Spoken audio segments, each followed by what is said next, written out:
Հայաստանի մինի-ֆուտբոլի առաջնության հերթական խաղում Գյումրու համանուն թիմը տոնել է հաղթանակ։ Հայաստանի ֆուտզալի առաջնության առաջին խաղաշրջանի մրցափուլում Գյումրին ընդունել էր Հրազդան թիմին։ Խաղի ընթացքում գյումրեցիները տոնել են հաղթանակ։ Թիմի մարզիչ Ստեփան Մկրտչյանի խոսքերով այսուհետ Գյումրին խաղալու է մրցանակային տեղեր զբաղեցնելու համար, իսկ ապրիլի 12-ին թիմն իր հարգի տակ կընդունի ժողովրդական տնտեսության թիմին։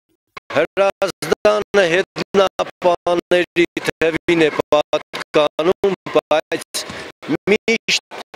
մրցակցություն և համար պայքար է ծավալում յուրաքանչյուր խաղում։ Այսօր ճիշտ է խաղին լարվածություն չկար, թիմը հանգիստ կարողացավ իր խաղը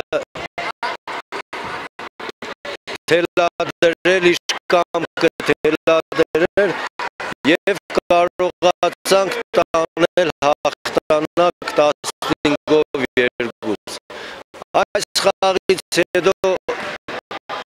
նախապատրաստվելու ենք հաջորդ խաղերին, որոնք